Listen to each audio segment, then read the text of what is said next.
সিমাই তো আমরা বিভিন্ন রকমভাবে খেয়ে থাকি। তো এরকমভাবে একবার সিমাইয়ের রেসিপিটা করে নিলে এর স্বাদ মুখে লেগে থাকবে। এইভাবে ক্রিমি মতো করে সিমাইটা তৈরি করলে এর স্বাদটা দুর্দান্ত হয়ে থাকে। তো বন্ধুরা, চলো তোমাদের সাথে আজকে নতুন আর একটা রেসিপি নিয়ে চলে আসলাম। আর এত সুন্দর একটা রেসিপি তোমাদের সাথে শেয়ার করতে যাচ্ছি, সেটা তোমরা রান্না করার পরেই কিন্তু বুঝতে পারবে। শুভ সকাল বন্ধুরা, সুমিজ ভিলেজ লাইফে আমি সুমি আর আমার চ্যানেলে সবাইকে অনেক অনেক শুভেচ্ছা ও ভালোবাসা জানিয়ে ভিডিওটা এখান থেকে শুরু করছি। আর এই যে আমি এখানে 100 গ্রামের মতো সিমাই নিয়ে নিয়েছি আর কিছুটা কিশমিশ নিয়ে নিয়েছি। কাজু থাকলে কাজুটাও ব্যবহার করা যেতে পারে। আমার এখানে কাজুটা ছিল না, সেজন্য আমি শুধু কিশমিশ দিয়েই করছি। আর এখানে কিছুটা ঘি গরম করে তার মধ্যে কিন্তু এই কিশমিশটা দিয়ে ভালো করে ভেজে নিচ্ছি। আর এই কিশমিশটা এরকম ফুলে উঠলে তখন কিন্তু এটা তুলে নিতে হবে। আর এই যে আমি একটা বাটিতে তুলে নিয়েছি। আর এদিকে এই সিমাইগুলো আমি হাত দিয়ে ভেঙে একদম কুচি কুচি করে নেব। একদম ঝুরো ঝুরো কিন্তু করে নিতে হবে। এটা কিন্তু ভালো করেই একদম কুচি করে নিতে হবে। যদিও এটা ভাজা সেমাই, তারপরেও কিন্তু এই সেমাইটা আবারও ঘিয়ে আমরা ভালো করে ভেজে নেব।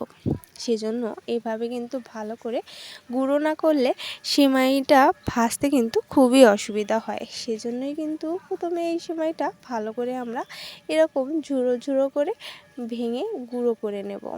আর এটা রান্না করতে কিন্তু আমি কোনো ক্রিম ব্যবহার করব না, সামান্য গুঁড়ো দুধ আর এমনি গুঁড়ো দুধ দিয়েই কিন্তু এই সেমাইটা তৈরি করা যায়। আর এই সেমাইটা কিন্তু আমরা বিভিন্ন পুজো উৎসবে কিন্তু রান্না করে প্রসাদ হিসেবে ব্যবহার করতে পারি। এবার আমি কড়াইতে যে ঘিটা গরম করেছিলাম তার সাথে আর একটু ঘি দিয়ে সেখানে কিন্তু সেমাইয়ের কুচিগুলো ঢেলে দিয়েছি।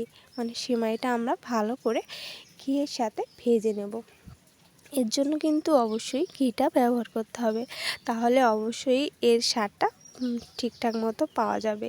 সেজন্য এইভাবে ভালো করে ভেজে নিতে হবে যত সময় না পর্যন্ত এর কালারটা একটু চেঞ্জ হয়ে যাচ্ছে।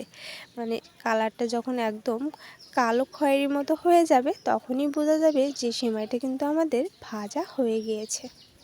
তারপর দেখতে পাচ্ছ আমার কিন্তু সেমাইটা প্রায় ভাজা হয়ে গিয়েছে, রঙটা পরিবর্তন হয়ে গেছে। এই পর্যায়ে আমি কিন্তু এখানে চিনি দিয়ে নিচ্ছি। এখানে চিনির গুঁড়োটাও ব্যবহার করা যেতে পারে, তো আমার কাছে দানা চিনি ছিল সেটাই ব্যবহার করছি। তো চিনি দিয়ে কিন্তু আরও কিছু সময় এভাবে ভেজে নিতে হবে, যাতে করে চিনিটা গলে গলে গিয়ে সেমাইয়ের সাথে মিশে যায়। চিনিটা কিন্তু পরিমাপটা বলছি না, কারণ যে যা মিষ্টি পছন্দ করো ঠিক তেমনই করে কিন্তু মিষ্টিটা দিয়ে নিতে হবে। তো আমার সেমাইয়ের সাথে চিনি দিয়ে কিছু সময় ভেজে এখানে কিন্তু অল্প দুধ দিয়ে দিতে হবে। একদম বেশি দুধ কিন্তু এখানে ব্যবহার করা যাবে না। ওই আর কি সেমাইটা যাতে সেদ্ধ হয়ে যায় তেমনভাবে দিতে হবে। একদম কিন্তু সেমাইটা গলিয়ে নেওয়া যাবে না। তোমরা দেখেই বুঝতে পারছো আমি কতটা সামান্য দুধ দিয়েছি। এইখানে এই দুধটার কিন্তু কোনো পরিমাপটা আমি বলতে পারছি না, সেজন্য এটা নিজের পরিমাপ ভেবে দিয়ে নিও। তবে এখানে এই সামান্য দুধটুকু দিয়ে আবারও ভালো করে নেড়ে নিতে হবে।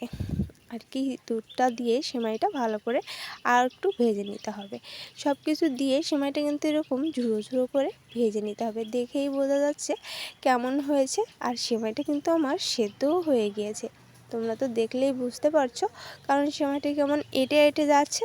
যেহেতু এর গায়ে চিনি দেওয়া আছে সেজন্য কিন্তু এমন কিন্তু হয়ে আসবে। তার জন্য ভয় পাওয়ার কোনো কারণ নেই, এরকম ঝুরো ঝুরো করেই কিন্তু নিতে হবে। আর তারপর এটাকে আমরা একটা পাত্রে ঢেলে নেব। আর সেই সেমাইটা একটু ঠান্ডা করে নেব। এদিকে আমি সেমাইটা একটা পাত্রে ঢেলে নিয়েছি। এই প্লেটটাতে সেমাইটা সম্পূর্ণ ঢেলে নিয়ে আমি কিন্তু সবগুলো ভালো করে সব দিক দিয়ে একদম এক জায়গা করে এঁটে রাখছি। এটা কিন্তু হাত দিয়েও করা যেতে পারে, তো আমি খুন্তি দিয়েই করে নিচ্ছি। তো এইভাবে কিন্তু সব দিকে সমান করেই কিন্তু এখানে বসিয়ে নিতে হবে। আমি একটা প্লেটে নিয়েছি, চাইলে কিন্তু একটা গোল বাটিতেও এটা করা যেতে পারে। তো এভাবেই কিন্তু ভালো করে সব দিকে চেপে চেপে সেমাইটা দিয়ে নিতে হবে। দেখেই বুঝতে পারছো এটা কিন্তু বলে দেওয়ার মতো কিছু না। আর এবার আমি যে কড়াইতে সেমাইটা ভেজে নিয়েছি সেই কড়ার ভিতরেই কিন্তু 1/2 লিটার দুধ দিয়ে দিলাম। যেহেতু এখানে আমি 100 গ্রাম সেমাই ব্যবহার করছি, সেজন্য কিন্তু আমি এখানে 1/2 লিটার দুধ নিয়েছি। তো পরিমাপটা বুঝতেই পারছো, যদি আমি এখানে 200 গ্রাম সেমাই নিতাম তাহলে কিন্তু আমি 1 লিটারের মতো দুধ নিতাম। সেজন্য তোমাদের এই মাপটা বলে দিলাম। তো সেই দুধটা আমি ভালো করে ফুটিয়ে নেব। আর বুঝতে পারছো দুধটা কিন্তু ফুটে উঠেছে, আরও কিছু সময় কিন্তু জাল দিয়ে নিতে হবে। আর কি 1/2 লিটার দুধটা কিন্তু আমি 1 পোয়া দুধের মতো করে নেব, মানে 250 গ্রাম দুধের মতো করে নেব। 1 লিটার দুধ হলে 1/2 লিটার দুধ করে নিতাম, তো এখানে 1/2 লিটার দুধ আছে সেজন্য কিন্তু আমি 250 গ্রাম করে নেব। আর এই পর্যায়ে এখানে কিন্তু গুঁড়ো দুধটা ব্যবহার করতেই হবে, তা না হলে এই দুধের মধ্যে কিন্তু ক্রিমি ভাবটা আসবেই না। সেজন্য গুঁড়ো দুধটা দিয়ে ভালো করে মিশিয়ে নিতে হবে, তাতে আরও বেশি দুধটা ক্রিমি ভাব চলে আসবে। আমি যেহেতু এখানে কোনো ক্রিম ব্যবহার করছি না, সেজন্য কিন্তু গুঁড়োর দুধটা দিয়ে ভালো করে দুধটা জ্বালিয়ে নিতে হবে। আর গুঁড়ো দুধ দেওয়ার পরে কিন্তু দুধের মধ্যে একটা ক্রিমি ভাব চলে আসে, আর তখনই এই চিনিটা কিন্তু ব্যবহার করতে হবে।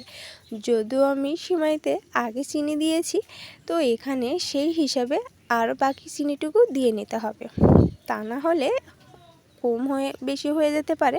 সেজন্য যে যার পরিমাপ মতো মিষ্টিটা দিয়ে নিও। আর এখানে মিষ্টি খাবারে সামান্য লবণ যদি কেউ খেতে চাও দিতে পারো। আমি কিন্তু সামান্য লবণ ব্যবহার করছি, কারণ মিষ্টি খাবারে সামান্য লবণ ব্যবহার করলে সেখানে মিষ্টিটা অ্যাডজাস্ট হয়ে যায়। সেজন্য কিন্তু আমি মিষ্টি খাবারে সামান্য লবণ দিয়েছি। কেউ না চাইলে দিও না, এটা স্কিপ করে দিতে পারো। তো মোট কথা দুধটা কিন্তু বারবার এভাবে জ্বালিয়ে জ্বালিয়ে ক্রিমির মতো করে নিতে হবে। যত সময় না দুধটা কমে যাচ্ছে আর দুধের একটা ঘনত্বটা আরও বেশি হচ্ছে, তত সময় কিন্তু জ্বালিয়ে নিতে হবে। আর তোমরা দেখেই বুঝতে পারছো দুধটা ঠিকমতো ফুটে উঠছে, আর এইভাবে কিন্তু চারিপাশ থেকে সর উঠে যাবে। তো সেজন্যই কিন্তু এর মধ্যে একটা ক্রিমি ভাব চলে আসবে। এই পর্যায়ে তোমরা দেখে বুঝতে পারছো আমার দুধটা কিন্তু একদমই ঘন হয়ে গেছে, একটা ক্রিমি ক্রিমি ভাব চলে এসেছে। এখন কিন্তু আমি গ্যাসটা অফ করে দেব। আর এই যে দেখতে পাচ্ছ চারিপাশে ফেনা উঠে গেছে, তো বোঝাই যাচ্ছে এরকম অবস্থা যখন চলে আসবে তখনই কিন্তু দুধটা আমাদের ব্যবহার করতে হবে। তো এখন আমি গ্যাসের ফ্লেমটা একদম অফ করে দিয়েছি। আর দুধটা জ্বালানোর সময় কিন্তু অবশ্যই লো ফ্লেমে এইভাবে দুধটা জ্বালিয়ে নিতে হবে, তাহলে পুড়ে যাওয়ার ভয় থাকবে না। এখন আমি এই দুধটা সরাসরি কিন্তু ওই সিমাইয়ের মধ্যেই ঢেলে দেব। তাহলে চলো সিমাইয়ের সাথে দুধটাকে দিয়ে আসি। এই যে আমি সিমাইয়ের ভিতরে এবার দুধটা কিন্তু দিয়ে দিচ্ছি, আর সেইভাবে দিয়ে আমি কিন্তু কিছু সময় রেখে দেব। আর দেখে বোঝা যাচ্ছে একদম ক্রিমির মতো হয়ে গিয়েছে। আর এই যে দেখো দুধ দেওয়ার পরে এর উপরে আমি সেই কিশমিশগুলো দিয়ে দিচ্ছি। চাইলে এখানে যে কাজু বাদামগুলো ব্যবহার করবে সেগুলো কিন্তু এই পর্যায়ে সেই ড্রাই ফ্রুটগুলো ব্যবহার করা যেতে পারে। তো এইভাবে সাজিয়ে হাত দিয়ে একটু ট্যাপ করে দিতে হবে যাতে ভিতরের দিকে চলে যায়। আর এই যে এবার আমি এখানে কিন্তু কিছু সময়ের জন্য ঢেকে রাখবো। ওই প্রায় আমি আধা ঘন্টার মতো রেখে দিয়েছিলাম। তো আধা ঘন্টা মতো রাখলেই কিন্তু এটা ঠিকঠাক মতো সেট হয়ে যাবে। তো আধা ঘন্টা পর আবার ফিরে আসলাম, আর এবার দেখো কতটা লোভনীয় হয়েছে, দেখেই বোঝা যাচ্ছে একদম দুর্দান্ত একটা রেসিপি তৈরি হয়ে গিয়েছে। তো এবার তোমাদের সামনে আমি ভালো করে দেখিয়ে দিচ্ছি সিমাইটা কিন্তু পুরোপুরি সিদ্ধ হয়ে গিয়েছে দুধের সাথে, আর ওদিকে কিশমিশটা কিন্তু সিমাইয়ের সাথে মিশে গিয়েছে, আর দুধটা সিমাইটাকে অ্যাবজর্ব করে নিয়েছে, আর ভিতরে কিন্তু একটা ক্রিমি ভাব চলে এসেছে। তো এরকম সুন্দর রেসিপি পেতে তোমরা কিন্তু অবশ্যই আমার চ্যানেলের সাথে থাকবে। আমার যারা নতুন বন্ধু এসেছো তোমরা কিন্তু পাশে থেকে যেও, তোমরা যেন চলে যেও না, আর তোমাদের সুন্দর একটা কমেন্ট করে যেও। সেই কমেন্ট ধরে আমি কিন্তু 24 ঘন্টা পর কিন্তু চলে যাব তোমাদের বাড়িতে। তো এবার দেখো আমি চামচে করে তোমাদের সাথে কেটে দেখাচ্ছি কত সুন্দর হয়েছে। আর এটা একবার গালে দিলে গালে কিন্তু লেগে থাকবে, এত লোভনীয় আর সুস্বাদু। কেমন লাগলো রেসিপিটা কমেন্টে জানিয়ে দিও। ভালো থেকো।